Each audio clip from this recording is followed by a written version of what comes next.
Notre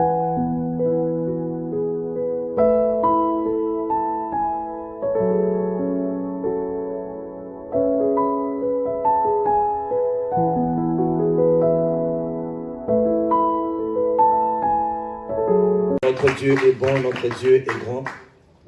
Avant qu'on puisse s'asseoir, avant qu'on puisse commencer, je vais juste prier. Si on peut juste se tenir debout, on va prier. Ensuite, vous pouvez vous asseoir. Merci Saint-Esprit. Merci Saint-Esprit. Seigneur, nous recommandons ces moments précieux entre tes mains. Le moment où nous voudrions t'écouter, Père. La louange et l'adoration, c'est pour toi, Père. Maintenant, c'est notre moment. La Bible dit que l'homme ne vivra pas de pain seulement, mais de toute parole qui sort de la bouche de Dieu. Ainsi, Père, nous voudrions être nourris. La nourriture que tu nous donnes, Seigneur, nous fortifie corps, âme et esprit. Veille à ce que la parole d'aujourd'hui, ce que nous allons encore entendre aujourd'hui, Seigneur, que cela puisse encore porter des fruits dans nos cœurs. La Bible dit que la foi vient de ce qu'on entend, et ce qu'on entend vient de la parole de Dieu. Alors nous sommes là pour entendre ce qui vient de toi, afin que notre foi puisse demeurer ferme et inébranlable au nom de Jésus. Nous avons tous besoin de toi. Ainsi, Père, viens et glorifie-toi encore parmi nous. Que cette parole prenne vie dans la vie de tout un chacun de nous. Au nom de Jésus de Nazareth, nous avons ainsi prié. Et nous acclamons encore le Seigneur. Amen, amen. Avant que je puisse vous inviter à vous asseoir, je vais juste lire un passage. Ensuite, pour le reste, vous pouvez vous asseoir. Nous allons juste prendre nos Bibles dans le livre de Lévitique, chapitre 17, verset 11. Amen. Si vous y êtes, vous pouvez dire Amen. Lévitique chapitre 17 au verset 11. Amen. La Bible nous dit, car le sang c'est la vie de toute créature. Et moi je vous l'ai donné afin qu'il serve à accomplir sur l'autel le rite d'expiation pour votre vie. En effet, c'est parce qu'il représente la vie que le sang sert d'expiation. Parole du Seigneur. Amen. On peut tous nous asseoir maintenant. Vous pouvez vous asseoir, bien-aimés. Alléluia. Asseyez-vous dans la présence de notre Seigneur Jésus-Christ. Amen, amen. Est-ce qu'on est dans la joie cet après-midi? Je vois que les gens ont l'air fatigués aujourd'hui, je ne sais pas. Vous avez tous travaillé la nuit ou quoi? Amen, amen. Oui, que l'Éternel puisse tous nous restaurer. Que l'Éternel puisse tous nous donner la force. Amen, amen. Je sais que dans la présence de Dieu, il nous nourrit spirituellement et il nous donne aussi la force. Alléluia. Ainsi, je crois de tout cœur que le Seigneur va encore nous bénir cet après-midi. Yeah, amen, amen. J'ai béni la présence de tout le monde encore aujourd'hui. J'ai béni encore la présence pour mes invités, mon ami Pino, qui est juste derrière le pasteur Michel, et son épouse. En tout cas, grande de notre joie de vous avoir encore, de vous avoir parmi nous. Est-ce qu'on peut leur acclamer, bien-aimés? Amen, amen. Amen. Que Dieu soit loué, vraiment. On est très contents, nous sommes bénis par votre présence. Et j'espère que ce n'est pas la dernière fois. Amen. Parce que quand on entre en ces lieux ici, il y a comme un aimant, tu ne peux plus sortir. Alléluia. Parce que tu seras nourri. Et cette nourriture, même ton corps va en bénéficier, pas seulement ton âme. Amen. Pas seulement ton âme, mais ton corps aussi va en bénéficier. Notre Seigneur, il est bon et il est grand. Amen, amen. Ainsi, bien aimés, nous allons continuer avec notre même sujet du jeudi soir. Je ne sais pas si vous m'avez suivi le jeudi soir. J'avais commencé avec notre sous-thème. Nous parlons toujours du sang de Jésus-Christ. Amen. Nous parlons toujours du mystère du sang de Jésus-Christ. Mais le jeudi passé, j'ai parlé de comment utiliser le sang de Jésus-Christ. Amen. Comment l'utiliser? D'une façon générale, je sais que la plupart des gens utilisent le sang de Jésus-Christ d'une manière générale. Amen. Donc nous implorons le sang de Jésus sur nous. Seigneur, pardonne-nous, sanctifie-nous, qu'on soit ceci et cela. Mais très souvent, on n'applique pas le sang de Jésus d'une manière particulière. Ainsi, je ne vais pas trop me récapituler. sur ce que j'ai dit le jeudi passé, mais je vais quand même prendre quelques points pour que nous puissions tous être sur la page pour ceux qui n'ont pas suivi. Amen, amen. Que Dieu puisse tous nous assister et nous aider dans ce que nous sommes en train de faire. Ainsi, bien-aimés, la Bible nous dit dans le livre de 1 Corinthiens, chapitre 11, au verset 14, que la nature elle-même ne nous enseigne-t-elle pas, c'est que c'est une honte pour l'homme de porter des longs cheveux. Si je dis ça, bien-aimé, l'Éternel, à chaque fois qu'il nous enseigne quelque chose, il veut d'abord nous démontrer cela naturellement. Amen. Pour qu'on puisse comprendre ce qui est spirituel. Parce que pour comprendre les spirituels, il faudrait que tu puisses d'abord avoir au moins la compréhension des choses qui sont naturelles. Et la plupart des gens, et même ceux qui peuvent voir de leurs propres yeux, ils ne peuvent même pas comprendre ça. Ils voient seulement certaines choses, mais ils ne comprennent pas l'existence de certaines choses. Mais on les voit juste en vie avec chaque chose. Et je sais que notre Seigneur, il est tellement bon envers ses enfants, comme la Bible le dit, qu'il révèle les mystères qui est caché seulement à ses enfants. Ainsi, les choses spirituelles, pour ceux qui sont du dehors, pour ceux qui ne sont pas en Jésus-Christ, ils ne peuvent jamais comprendre ce que Dieu veut expliquer sur sa parole. Amen. Mais je crois de tout cœur, bien-aimé, que nous allons tous comprendre quelque chose cet après-midi plutôt. Je voudrais d'abord qu'on puisse comprendre le rôle du sang que nous portons nous-mêmes. Amen. Parce que là où tu es, si tu es en vie, c'est à cause du sang qui est en train de tourner dans ton propre corps. Amen. Ainsi, si tu peux comprendre, si tu peux réaliser le rôle que ton sang joue dans ton propre corps, tu comprendras aussi le rôle que joue le sang de Jésus-Christ sur ta propre vie. Parce que ça joue aussi le même rôle. Alléluia. Parce que n'oubliez pas que nous faisons tous partie du corps du Christ, n'est-ce pas? Donc ça veut dire que Christ a un corps. Et le corps du Christ, c'est l'Église. Nous sommes l'épouse du Christ. Amen, amen. Ainsi, le sang de Jésus-Christ coule aussi dans son corps. Mais pour mieux comprendre le rôle du sang de Jésus dans l'Église, dans le corps du Christ, il faudrait d'abord comprendre le rôle du sang que toi-même que tu portes là en ce moment. Puisque sans le sang, un être humain ne peut pas vivre. Sans le sang, bien-aimé, quand il y a diminution de sang ou quand il y a augmentation, c'est un problème dans le corps, n'est-ce pas? Alors c'est pour dire que le sang est très capital. Sans le sang, un être humain ne peut vivre. Parce que le sang, c'est la vie. C'est pour ça que le livre de Lévitique nous dit que car le sang, c'est la vie de toute créature. Et moi, je vous l'ai donné afin qu'il serve à accomplir sur l'autel le rite d'expiation pour votre vie. Et je vous avais dit la fois passée qu'à chaque fois que nous péchons, à chaque fois que nous faisons quelque chose qui ne plaît pas à Dieu, pour obtenir le pardon de ces péchés-là, le rachat de ces péchés-là, bien-aimés, il faut qu'une vie soit prise. Amen. Et c'est pour ça que Christ est venu. Parce qu'un homme ne peut mourir pour un autre homme. Parce que nous autres, nous sommes mortels. Mais Christ, il est immortel. Alléluia. Ainsi, le sang qu'il a répandu, c'était pour que nous puissions avoir, nous tous, la vie, bien-aimés. Alors, je voudrais au moins expliquer, c'est quoi d'abord le sang?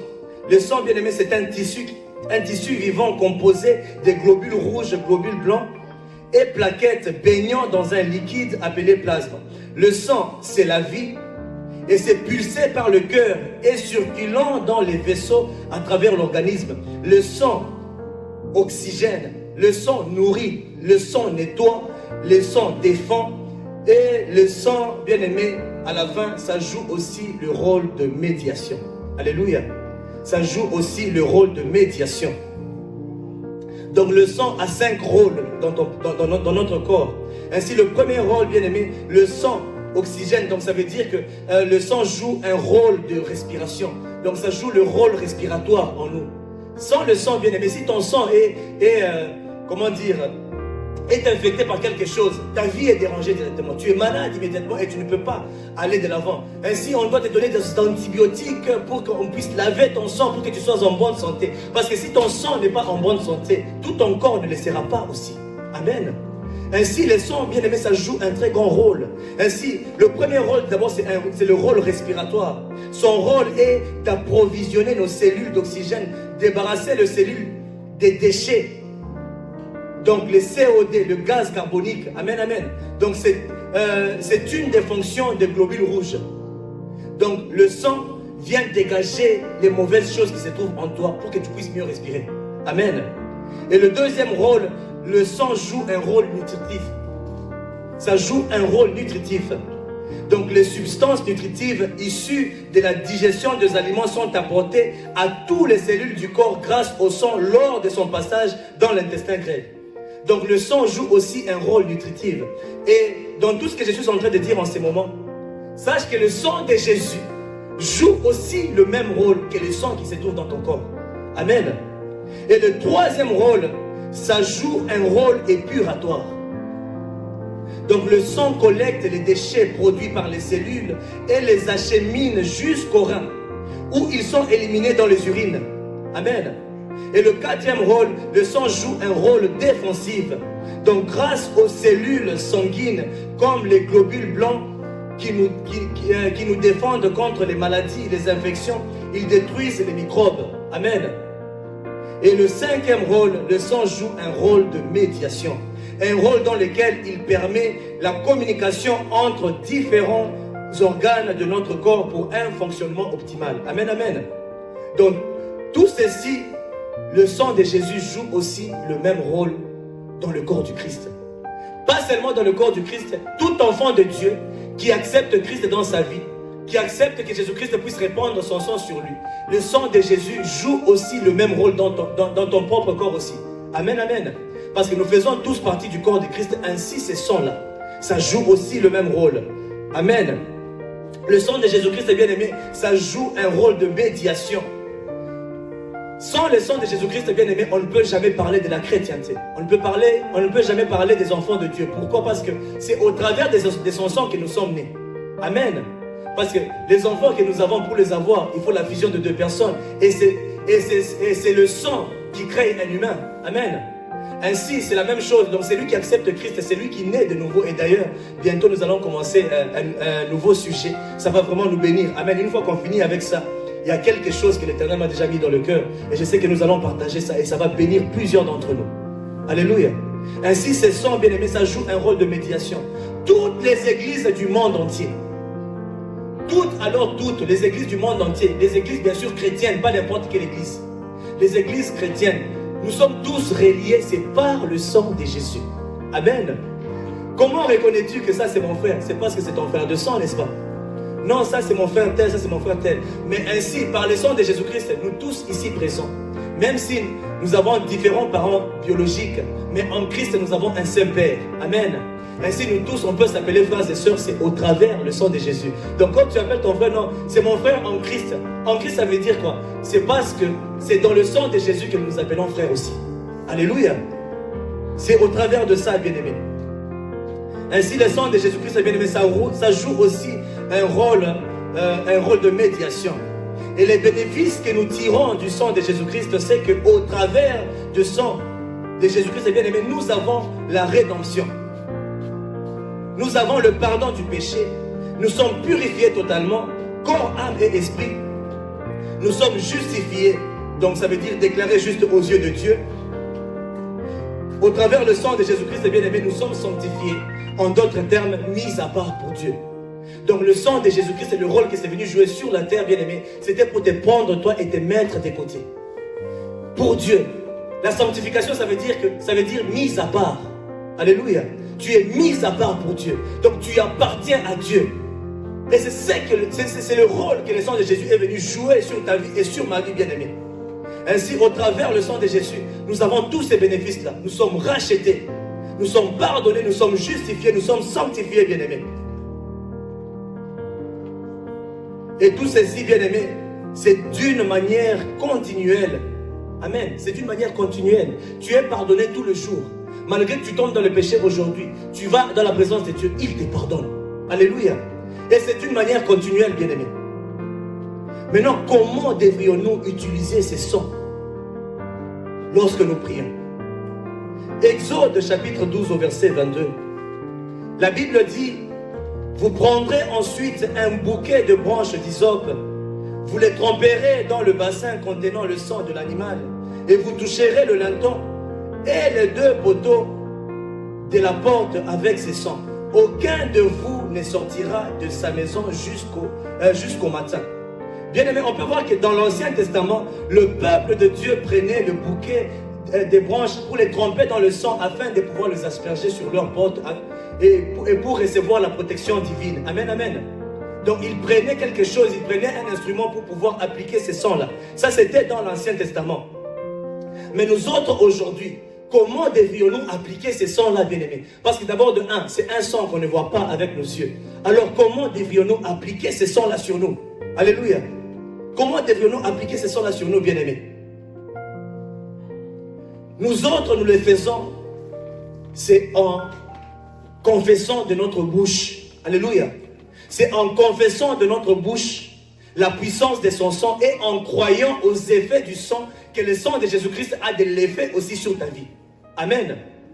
C'est dans notre bouche, bien-aimé. On n'a pas besoin d'aller prendre une branche et tout ça, d'hysope et tout, et aller mettre ça dans le sang d'un animal. C'est déjà fini. C'est révolu tout ça, bien-aimé. Mais aujourd'hui, c'est par ta bouche et par la foi que tu as en toi que tu peux appliquer le sang de Jésus sur ta propre vie. Romains chapitre 10 au verset 10 à 11. La Bible dit: car c'est en croyant du cœur qu'on parvient à la justice et c'est en confessant de la bouche qu'on parvient au salut selon ce que dit l'Écriture. Quiconque croit en lui ne sera point confus. Amen, amen. Donc c'est en croyant du cœur qu'on parvient à la justice et c'est en confessant. Donc les deux doivent marcher de pair. Tu crois et tu confesses. Parce que si tu ne crois pas que le sang de Jésus a une puissance sur ta propre vie, je t'assure, bien aimé, que ça n'aura pas d'effet sur toi. Tu peux le confesser de ta bouche, mais dans ton cœur tu ne crois pas, il y a déjà un problème. Il faut que les deux soient ensemble. Ainsi, pour appliquer le sang de Jésus, il faut avoir les deux choses, bien aimé. Donc tu as d'abord ta bouche pour parler, et tu as ton cœur pour croire aussi. Et les deux là vont de pair, bien aimé.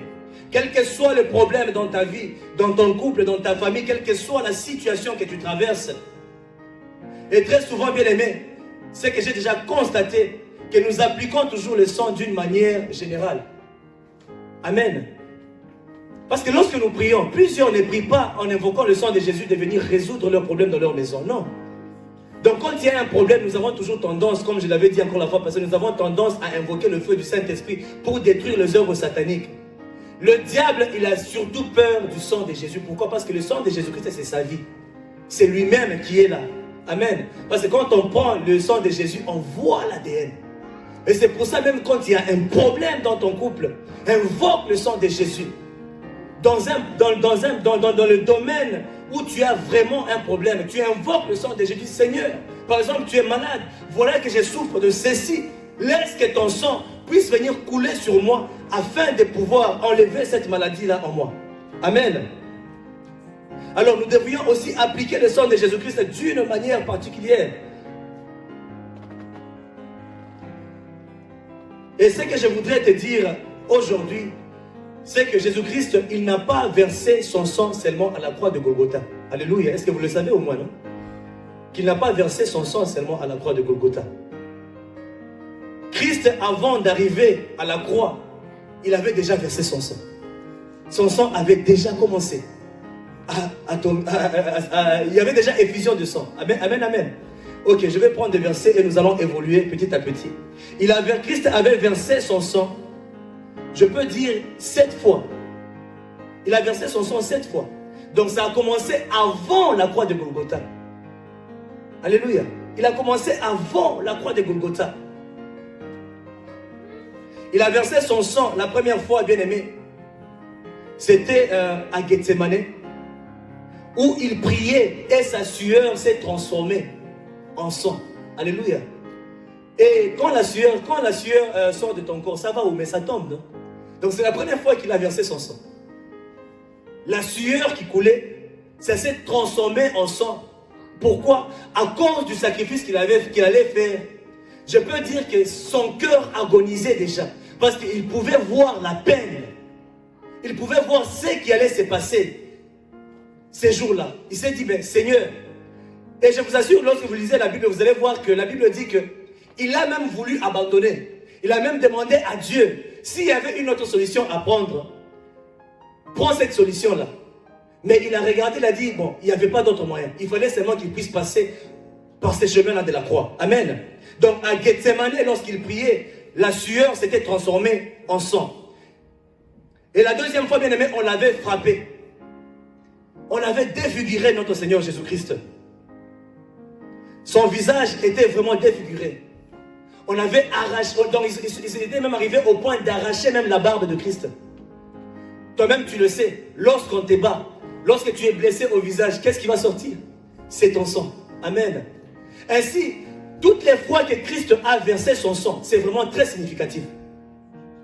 Et nous devrions aussi prier selon les points sur lesquels il a aussi versé son sang. Et vous allez voir qu'il y aura beaucoup plus de puissance en priant lorsque vous priez aussi.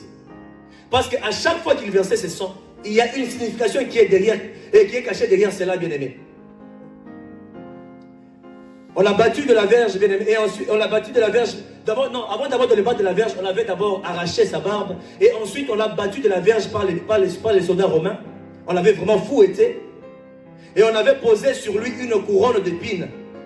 On a percé ses mains, on a percé ses pieds par des clous, et on a percé aussi ses côtes. Donc ça fait 7 fois qu'il avait versé son sang. Amen, amen. Ainsi, c'est pour ça que je viens de te dire qu'à chaque fois que tu pêches, sache qu'il y a quelqu'un qui avait souffert à cause de tes péchés. Et c'est pour ça que nous devrions faire un effort de ne pas vivre dans le péché. Parce qu'à chaque fois qu'il y a le péché, il faudrait qu'il puisse avoir effusion de sang pour que tu puisses être pardonné. Amen. Pour que tu puisses être pardonné. Et nous devrions vraiment faire un effort, bien-aimé, de vivre selon les principes que lui-même l'Éternel est en train de nous accorder. Ainsi, bien-aimé, on ne peut pas négliger, on ne néglige jamais la valeur et la puissance du sang de Jésus-Christ, car son sang porte sa vie. L'ennemi est désarmé dans tous les domaines de notre vie, c'est par la puissance du sang de Jésus-Christ. Le sang de Jésus vient libérer les potentiels que nous avons perdus dans le jardin d'Éden. Lorsque l'homme a péché, son être surnaturel a été touché et la relation entre l'esprit humain et l'esprit de Dieu a été effacée, a été affectée plutôt. Donc le péché avait endommagé profondément l'âme de l'être humain. Et la seule chose qui a la capacité de toucher ton âme et la transformer, ce n'est que le sang de Jésus. La seule chose, bien-aimé, qui a la capacité de restaurer ton âme, c'est bien le sang de Jésus-Christ. Donc le sang de Jésus-Christ nettoie non seulement ta conscience, bien-aimé, ça nettoie aussi le subconscient et ça nettoie aussi ta propre volonté. Alléluia. Donc le sang de Jésus-Christ joue un très grand rôle. Ainsi, lorsque tu pries, ne prie pas seulement pour des petites choses, bien-aimé. Tu peux demander le sang de Jésus-Christ pour de grandes choses aussi. Le sang de Jésus-Christ, bien-aimé, ça touche ta volonté. Donc ça la nettoie. Et pourquoi ça fait ça? Pour que tu puisses prendre tu puisses prendre de bonnes décisions et faire de bons choix aussi dans ta vie. Parce que sans Jésus, nous sommes perdus. Il n'y a rien qu'on puisse faire. Amen, amen. Il n'y a rien qu'on puisse faire, bien aimé. Donc le sang de Jésus-Christ, ça guérit tes émotions, ça touche ton intellect, ça nettoie tous les problèmes que tu as rencontrés dans ta vie pour faire de toi une nouvelle personne. En bref, le sang de Jésus-Christ, bien aimé, ça touche ton être. Toute personne qui expérimente la guérison, c'est au travers le sang de Jésus-Christ que nous expérimentons la guérison. Amen, amen. Parce que je peux t'assurer qu'il n'y a aucun médicament qui te guérit ici sur la terre. Alléluia. Parce que sinon, si tout médicament guérissait, aujourd'hui, on n'allait pas voir les gens mourir du corona. On n'allait pas voir les gens mourir de la malaria. Pourtant, ils prennent des quinines. Alors, d'où vient la guérison? Alléluia. Donc, il n'y a aucun médicament qui puisse te guérir. Alors, si tu penses que la solution lorsque tu es malade, c'est de courir directement à l'hôpital, non. Quand tu es malade, la solution d'abord, cherche Jésus dans ta vie, cherche le sang de Christ dans ta vie pour que tu puisses obtenir la guérison. Les médicaments que nous prenons, c'est juste pour un simple soulagement. Mais la guérison vient de Jésus, vient de Dieu lui-même. Amen, amen. Il n'y a que dans son sang qu'il y a la guérison, bien-aimée. Ésaïe chapitre 53, au verset 4 à 5. Écoutez ce que la Bible nous dit. Pourtant, ce sont nos souffrances qu'il a portées. C'est de nos douleurs qu'il s'est chargé. Et nous l'avons considéré comme puni, frappé par Dieu et humilié. Mais lui, il était blessé à cause de nos transgressions, brisé à cause de nos fautes. La punition qui nous donne la paix est tombée sur lui. Et c'est par ces blessures que nous sommes guéris. Amen, amen. C'est par ces blessures que nous sommes guéris. Donc quand on parle des blessures, on voit le sang. Parce que quand on ouvre ta peau, c'est le sang qui coule, bien-aimé. Donc toute la souffrance de ta vie, les malédictions, les problèmes que tu rencontres dans ta vie, tu as la solution, c'est dans le sang de Jésus. Parce que la Bible dit qu'il a porté nos souffrances. Il a porté nos douleurs. Il s'est chargé de ça. Pour que toi, tu ne puisses pas vivre dans la souffrance. Pour que tu ne puisses pas vivre dans la douleur, bien-aimé. Et c'est pour ça qu'il était mort. Il s'est chargé de toutes ces choses-là. Maintenant, toi, tu te prives. Tu te prives, bien-aimé, du privilège que Jésus-Christ t'a donné. La fois passée, je vous ai dit, ils l'ont vaincu. À cause de quoi? Du sang de l'agneau et de la parole de leur témoignage. Qui ont vaincu? Les anges ont vaincu Lucifer avec le sang de l'agneau. Et qui n'en ont même pas droit, qui n'ont pas le droit de toucher au sang de Jésus. Mais ils ont utilisé ça pour vaincre. À combien plus forte raison, toi, bien-aimé? Parce que le sang de Christ a été versé pour les humains. Les anges, ils ne pêchent pas. Amen. Les anges ne se confessent pas. Mais le sang de Jésus a été versé pour nous. Amen, amen. Ainsi, c'est pour ça que je voudrais qu'on puisse appliquer le sang de Jésus avec précision. Je voudrais qu'on puisse l'appliquer avec précision sur chaque domaine de nos vies, là où nous trouvons les problèmes. Mais comment allons-nous l'appliquer, bien-aimés? Nous allons prendre les 7 fois que Christ a versé son sang et l'appliquer aussi sur notre vie. Parce que les 7 fois qu'il a versé son sang, il y a aussi une signification par rapport à ça. Ainsi, lorsque tu pries, tu dois prier selon le nombre de fois qu'il avait versé aussi son sang. Amen. I'm telling you that the devil is in trouble today. L'ennemi est vraiment aujourd'hui, il sera tourmenté aujourd'hui. Amen, amen. La première de fois, donc l'effusion de sang, c'était à Gethsemane, là où il a versé son sang. Donc la première fois qu'il a versé son sang, c'était à Gethsemane. Et cela démontre quoi? La pleine fidélité de Jésus-Christ. Parce que ces jours-là, dans la prière, Christ était en train de demander à Dieu de pouvoir faire passer cette coupe-là devant lui. Parce qu'il voyait déjà la souffrance devant lui. Il dit, non Seigneur, ce qui vient devant moi, c'est trop. Amen. Le livre de Luc, chapitre 22, verset 44. Écoutez ce que la Bible nous dit. Étant en agonie, il priait plus instamment. Et sa sueur devint comme des grumeaux de sang qui tombaient à terre. Amen. Qui tombaient à terre. Et donc, on peut voir par ici, bien aimé, que Jésus-Christ, tellement qu'il agonisait, que sa sueur est devenue le sang. Il a assumé la responsabilité de son appel. Il n'a pas cédé à cause de la pression. Il a délaissé sa volonté face à celle de son Père. Or, ces choses que nous ne faisons pas, bien aimés. Lorsqu'il y a des problèmes devant toi, on ne veut pas suivre la volonté de Dieu, mais très souvent nous recherchons maintenant notre propre volonté. Et c'est quoi ta volonté lorsqu'il y a des problèmes? On fuit. Alléluia. Il pouvait fuir aussi, n'est-ce pas? Il pouvait se dire, non Seigneur, j'abandonne parce que cette voie ici, non c'est trop, je ne saurais pas. Suivre ces chemins-là dans lesquels non, c'est trop, je ne peux pas. Il pouvait refuser ça, mais Christ a accepté ça jusqu'à la fin. Il a triomphé de la trahison, des angoisses, des stress, de la déception. Malgré tout ce qu'il avait croisé comme problème, malgré la trahison de Judas, il n'a pas tout laissé tomber. Puisque, imagine-toi, tu es en train d'aller mourir pour quelqu'un. Prends seulement l'exemple d'un simple serviteur. J'ai vu des serviteurs de Dieu bien-aimés, je t'assure. Parce que seulement, je ne sais pas, un des bandits, un des fidèles lui a fait quelque chose de mal. Il se met à insulter la personne. Il se met à critiquer la personne. Donc il fait des choses, il renvoie même la personne de l'église. Il dit n'importe quoi. Il dit, moi je ne peux pas être là en train de prier pour cette personne qui m'insulte. Mais Christ qui ne l'a pas insulté. Vous vous imaginez, malgré tout ce qui s'est passé dans sa vie, Judas l'avait trahi, n'est-ce pas? Judas l'a vendu. Il pouvait dire, regarde les personnes auxquelles je suis en train d'aller mourir. Voilà qu'elles m'ont vendu. Il pouvait dire ça. Et Pierre aussi. Pierre l'a renié, n'est-ce pas? Il pouvait aussi dire que non. Parce qu'il m'a renié, moi aussi je ne ferai pas ce que Dieu m'a demandé de pouvoir faire, de pouvoir accomplir. Ainsi, bien aimé, Christ, il n'a pas abandonné. Malgré qu'il a été renié par Pierre, il n'a pas abandonné le chemin de la croix.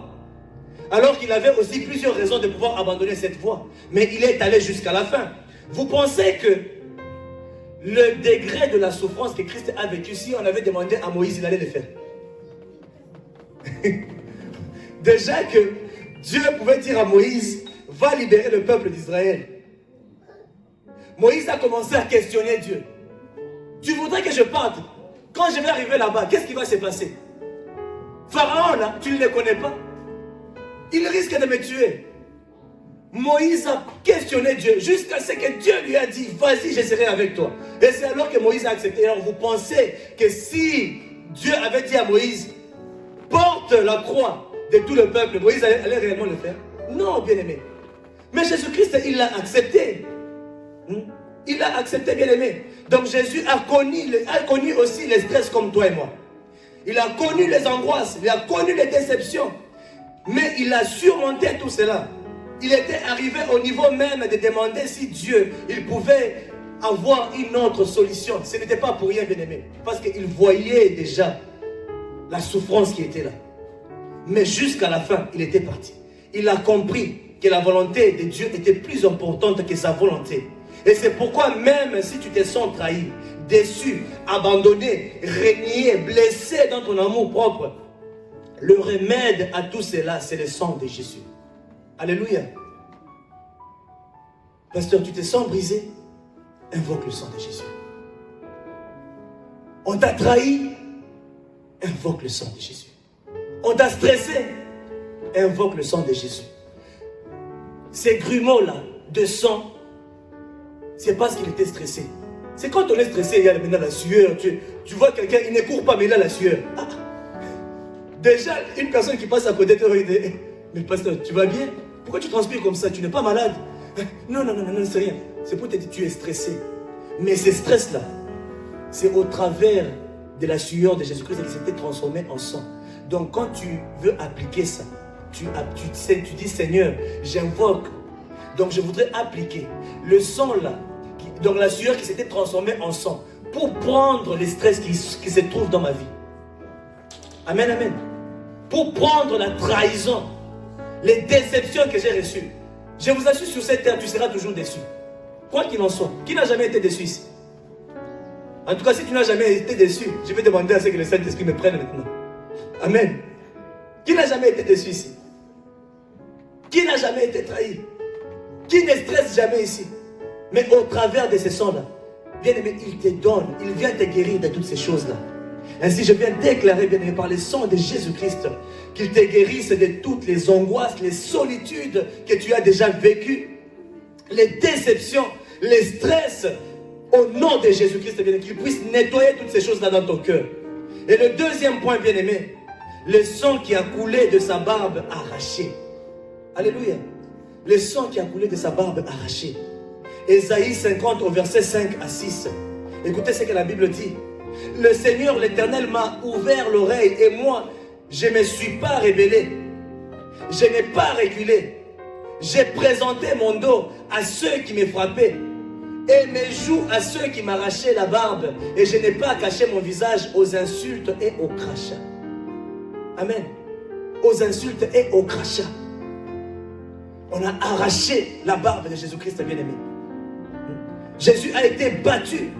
On l'a frappé le visage. On a craché dessus. Et le but de tout cela, c'était de le déguiser, détruire son image. Amen. Bien-aimé, le diable, lorsqu'il fait quelque chose dans ta vie, il le fait avec précision. Amen. Il le fait avec précision, bien-aimé. Il sait que pour attaquer le pasteur Michel, je dois le toucher à ce point pour qu'il puisse réagir de cette manière. Ainsi, quand il attaquait le visage de Jésus-Christ, c'était avec précision qu'il le faisait. C'était pour le défigurer. C'était pour détruire l'image de Jésus. C'était pour détruire l'image de Jésus-Christ, bien-aimé. Et tout ceci est lié à toutes les souffrances que nous avons vécues. Le moment où nous avons été maltraités aussi. Tout ceci, bien-aimé, a affecté notre image personnelle, notre amour propre. Qui n'a jamais été brisé dans son amour propre ici? Amen. Donc tout ça, c'est pour détruire ce qui est en toi, détruire ton image. Ton image est brisée et tu commences à souffrir d'un complexe d'infériorité ou de supériorité. Tu te sens rejeté. La honte te couvre, l'humiliation. Tu te sens outragé. Et tout ceci pervertit. Ça froisse ton image personnelle, bien-aimé. Tout ceci va t'amener à un niveau où tu doutes de toi-même. Et la plupart des personnes qui ont des problèmes d'identité, très souvent c'est dû au rejet. Parce que tu étais dans un groupe, on t'a rejeté. Maintenant tu voudrais prétendre être une personne que tu n'es pas. C'est parce que tu te sens rejeté. Plusieurs personnes aujourd'hui plutôt, elles ne sont pas véridiques. Pourquoi? C'est parce que quelque part elles sont affectées en eux-mêmes. Elles se sont senties rejetées. Alors, à cause de ces rejets, cela crée, bien aimé, un problème dans ton identité. Tu fais des choses parce que tu es obligé de le faire. Tu es obligé, mais tu as toujours le choix de ne pas le faire. Amen, amen. Ainsi, lorsqu'on défigurait Jésus-Christ, c'était pour qu'il puisse avoir honte. Imagine-toi, je vais te donner un exemple. Tu es chez toi à la maison, on te donne un coup par ton mari ou par ta femme. Tu débarques maintenant à l'église, ton œil est gonflé. Tu vas avoir honte, non? Maintenant, on te pose la question. Maman, qui t'a battu comme ça? Je m'étais cogné. Tu t'étais cogné où? Dis seulement qu'on t'a frappé. Peut-être qu'on t'a frappé. Amen. Pourquoi ça? Parce que tu t'es dit que non, si je disais la vérité, on va se moquer de moi. Peut-être qu'il y aura des répercussions par rapport à ça. Amen. Et tout ça pourquoi? Et c'est pourquoi le diable, il a défiguré Jésus-Christ. Il a envoyé ces gens, ils l'ont battu, ils ont arraché. Imagine qu'on arrache ta barbe. C'est le sang qui va couler. Et ce sang-là qui avait coulé. C'est pour ça que j'ai dit toujours que la précision du diable sur ta vie, c'est son erreur. Amen. Lui, il pensait qu'en faisant ça, il était en train de défigurer Christ. Mais en faisant ça, ce sang-là coulé, c'est pour que toi, aujourd'hui, tu ne puisses pas avoir honte. C'est pour que toi, aujourd'hui, tu ne puisses pas être rejeté. C'est pour que toi, aujourd'hui, bien-aimé, que ton identité soit reconstituée. Amen, amen. Et c'est pour ça, bien-aimé, que ces jours-là, malgré qu'on avait fait ça, il ne s'est même pas débattu. Il ne l'a pas fait, bien-aimé. Il ne l'a pas fait, bien-aimé. Ainsi, je suis sûr, bien-aimé, que si nous appliquons le sang de Jésus, cela va tous nous aider. Parce que lorsque tu appliques le sang de Jésus-Christ qu'il a fait couler à sa barbe, qu'est-ce que ce sang-là fait sur ta propre vie, bien-aimé? Ça amène l'acceptation. Donc même si on t'est rejeté, on va t'accepter. Ça amène le soutien, la force, la valorisation, la sécurité et l'assurance. À cause de son sang, même si tu étais rejeté, tu seras accepté. Nous avons, bien-aimé, le soutien du Père, la force du Père. Nous retrouvons notre valeur perdue et nous avons la sécurité en lui ainsi que l'assurance. Amen. Au travers de ces sangs-là. Donc si tu te sens rejeté, commence à invoquer ces sangs-là. Dis Seigneur, je voudrais que ces sangs puissent avoir quelque chose sur moi. Je voudrais que ces sangs puissent enlever cet esprit-là de rejet sur moi. Au nom de Jésus-Christ. Ainsi, le troisième point, bien-aimé, c'est la couronne d'épines. Matthieu chapitre 27 au verset 29, la Bible dit: ils tressèrent une couronne d'épines qu'ils posèrent sur sa tête et ils lui mirent un roseau dans la main droite. Puis, s'agenouillant devant lui, ils le rayaient en disant: salut, roi des Juifs. Vous imaginez, on prend cette couronne-là d'épines. Pas n'importe quelle épine. Quand vous regardez même le film, vous voyez la couronne d'épines. Les épines là peuvent avoir même cette longueur. Amen. Donc ce sont des longues épines vraiment. Et on prend cette chose-là, on la pose sur la tête de Christ. Pas seulement la poser, et on l'enfonce même. Vous imaginez? On l'enfonce même. Et quand on l'enfonce, qu'est-ce qui se passe? Tu es blessé. Et le sang coule. Quelle cruauté. Quelle cruauté, bien-aimé. Et il a supporté tout ça. En posant la couronne d'épines sur ta tête, bien-aimé, ils ne l'ont pas simplement posée, mais ils l'ont enfoncée. Et ce sang-là nous révèle la conquête. Amen. Les sangs-là, ils souffraient, mais c'était pour que toi tu ne puisses pas souffrir. Mais ce sang-là, ça représente la conquête. La conquête, comment, bien-aimé? Parce que la couronne d'épines, ça représente, bien-aimé, le pouvoir. Un roi, qu'est-ce qu'il a sur sa tête? Une couronne. Ainsi, Christ a porté la couronne d'épines pour que toi tu puisses porter une très bonne couronne de gloire. Alléluia. Il a accepté d'être humilié pour que toi tu ne sois pas humilié. Il a pris cette couronne-là d'épines, bien-aimé. Et la couronne qu'il a portée, bien-aimé, ça représente les pouvoirs. Ça représente la gloire, la renommée. Ça représente la richesse. Quand on voit une couronne, bien-aimé, immédiatement on sait que notre position n'est pas comme les autres. Et c'est pour ça que lui-même, il a eu le droit de dire qu'il a fait de nous un royaume de qui? De rois et de sacrificateurs. Alléluia. C'est au travers de ça, bien-aimé, parce qu'il a accepté de payer les prix pour que toi et moi nous soyons appelés les rois. Amen. Nous sommes rois sur la terre. Nous sommes tous des enfants de Dieu. Amen, amen. Il est le roi de l'univers. Ainsi tu dois aussi régner. Il t'a donné le pouvoir au travers de cette couronne. Il t'a donné l'autorité au travers de cette couronne-là, bien-aimé.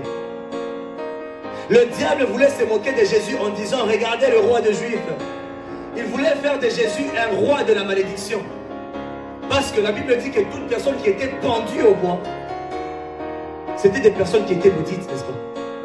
On a pendu Jésus-Christ, on a fait porter la couronne d'épines.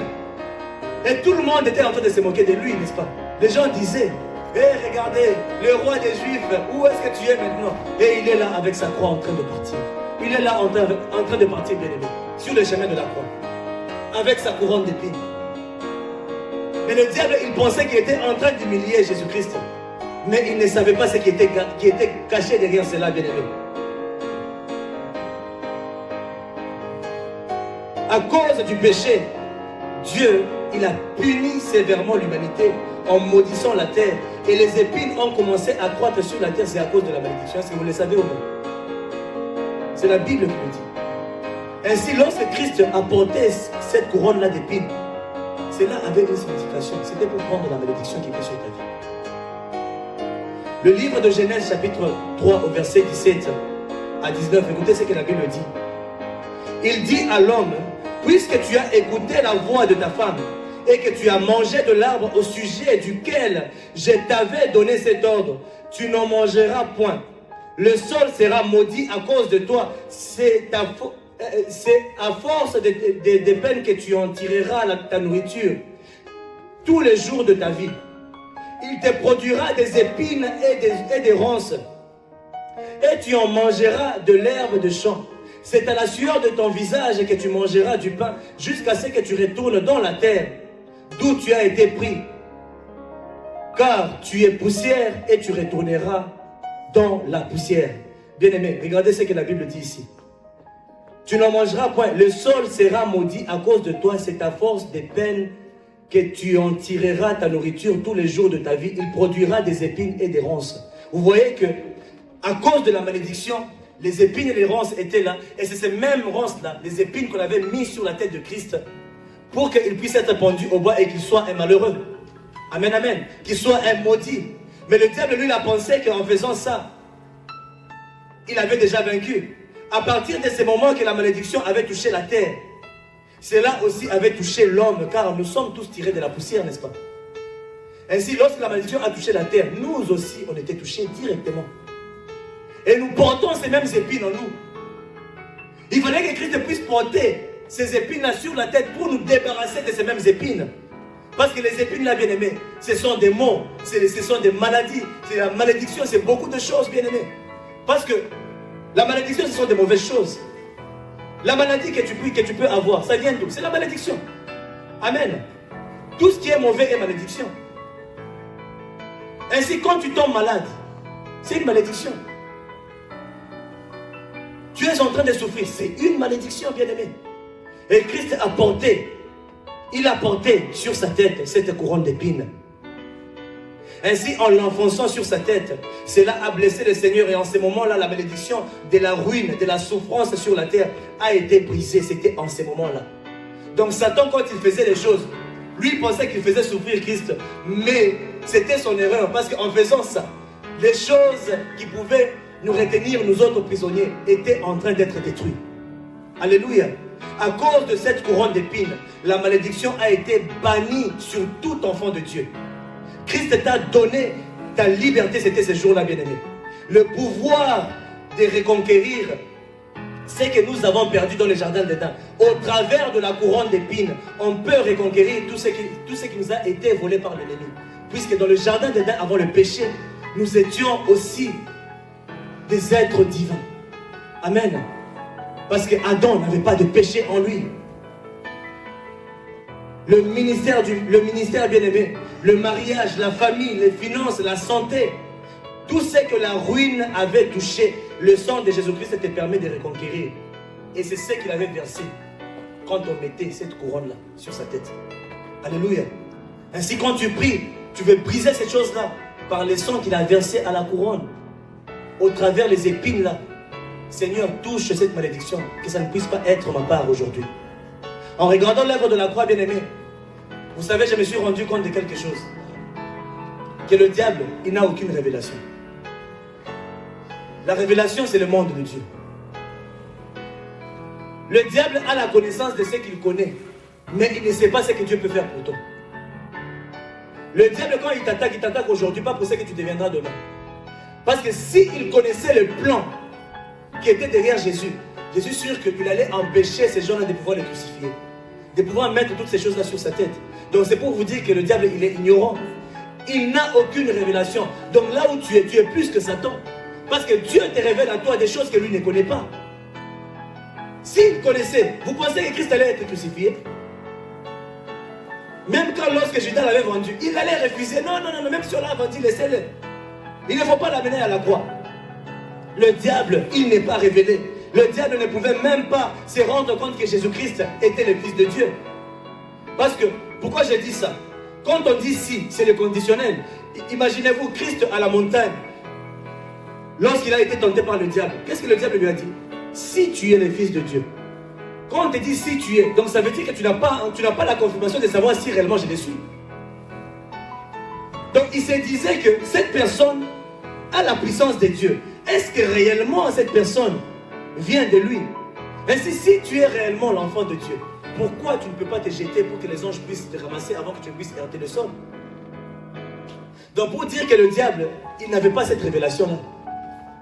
Il voyait Jésus, mais je ne pense pas qu'il avait la connaissance de savoir que réellement ça c'est le Fils de Dieu et ça c'est Dieu qui est en face de moi. Parce que si c'était Dieu lui-même en face de lui, je vous assure qu'il allait fuir directement. Parce que Dieu, il ne peut jamais se battre avec le diable. Satan, il n'est rien. Dieu peut juste faire ça, c'est fini. Il est sa création. Amen. Il est sa créature.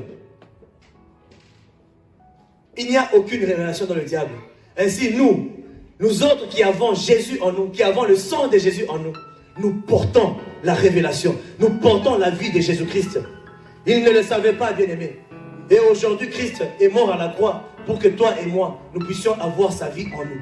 Nous allons nous tenir debout pour les quelques minutes. On va juste prier et on va clôturer. Je vais continuer la prochaine fois. Amen, amen. Est-ce qu'on peut acclamer pour la parole de Dieu comme il est déjà temps?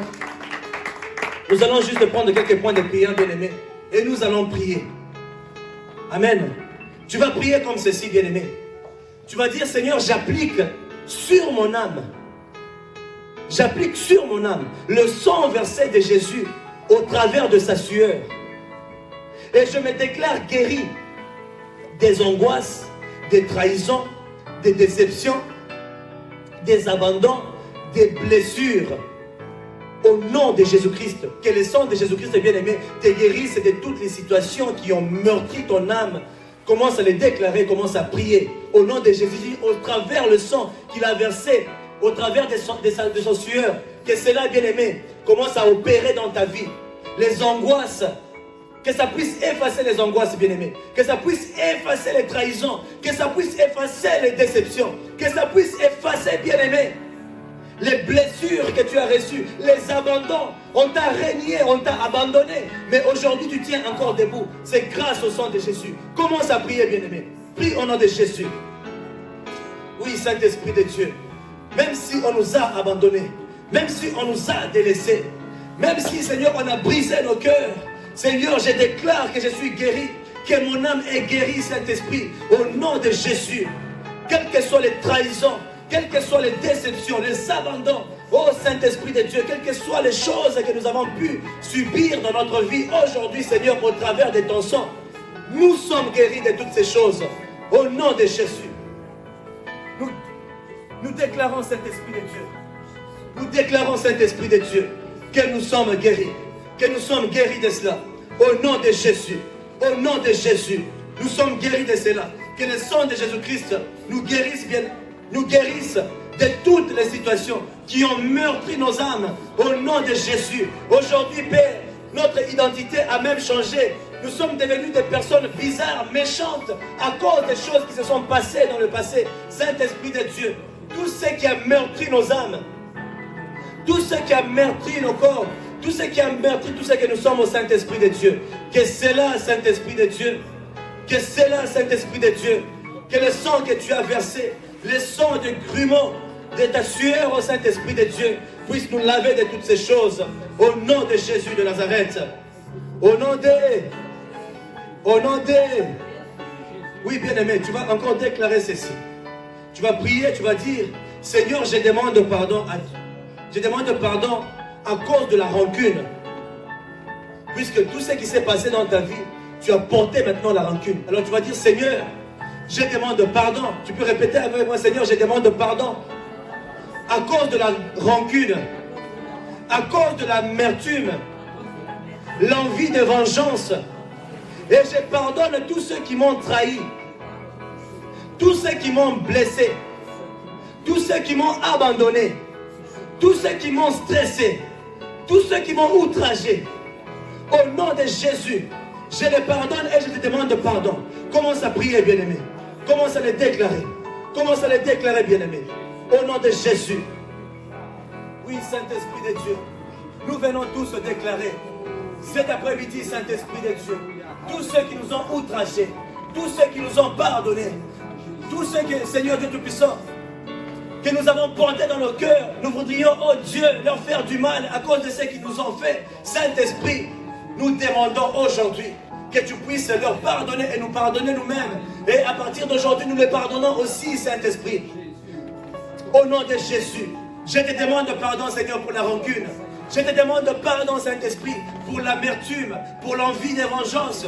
Oh Seigneur, je pardonne à tous ceux qui nous ont trahis, qui nous ont blessés, qui nous ont abandonnés, qui nous ont stressés, qui nous ont outragés. Seigneur, aujourd'hui, Seigneur, nous les pardonnons au nom de Jésus. Au nom de Jésus. Au nom de... Oui, bien-aimé, nous avons besoin de pardonner parce que si tu ne pardonnes pas ceux qui t'ont offensé, Dieu aussi ne te pardonnera pas. Alléluia. Parce que le pardon t'accorde un accès aussi d'entrer dans la présence de Dieu. Parce que si tu ne pardonnes pas, c'est parti pour toi. Et tu sais que tu es pécheur, ainsi tu es obligé de pouvoir pardonner tous ceux qui t'ont fait du mal, bien-aimé. Ainsi tu vas encore déclarer ceci par la foi. Tu vas invoquer le sang de Jésus qui a jailli de la couronne d'épines pour absorber toutes les malédictions, toutes les maladies, les contaminations épidémiques, chaque chose, bien-aimé, qui vient de la malédiction, la ruine. Si aujourd'hui ta vie ne va pas de l'avant, c'est comme si tu portes une certaine malédiction sur toi et tu es en train d'avancer avec ça. Tu sens que ta vie ne marche pas, rien ne va de l'avant, bien-aimé. Alors tu vas dire que le sang qui avait coulé lorsque on avait posé cette couronne d'épines sur lui, que ce sang-là commence à nettoyer toute malédiction, toute forme de malédiction, des ruines, bien-aimés. Commence à les déclarer au nom de Jésus. Au nom de Jésus. Tu vas appliquer, bien-aimé. Tu vas appliquer ce même sang.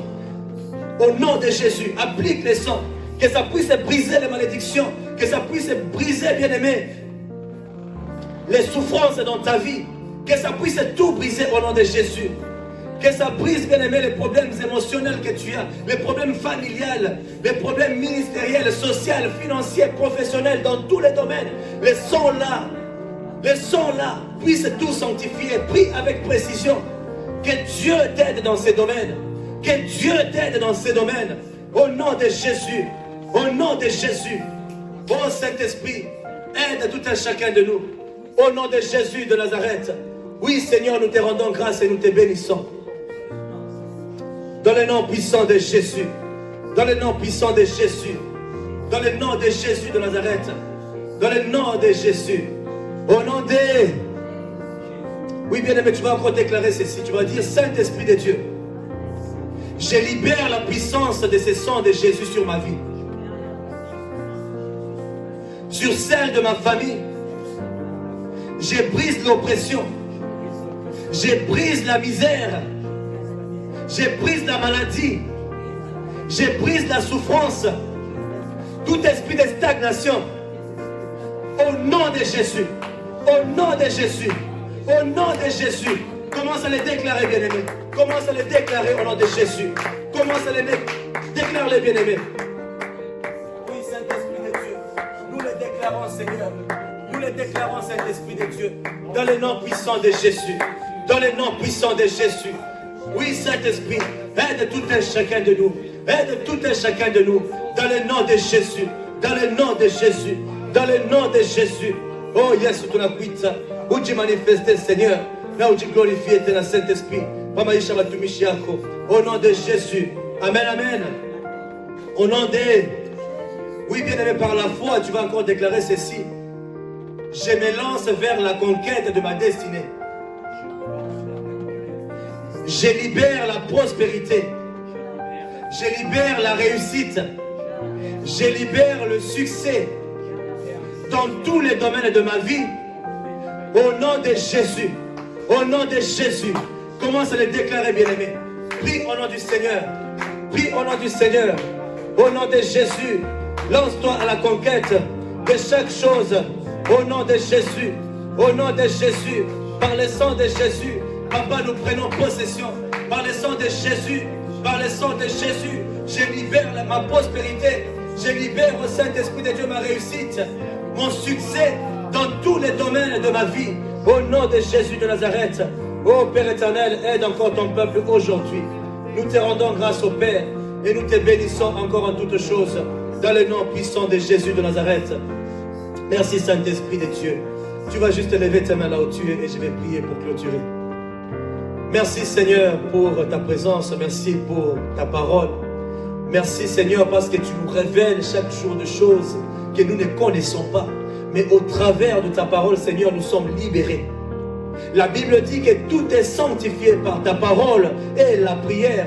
Ainsi, Seigneur, nous sommes déclarés libres. La Bible dit que si le Fils vous affranchit, vous serez réellement libres. Saint-Esprit de Dieu, et ce n'est qu'au travers de ta parole que nous sommes libérés.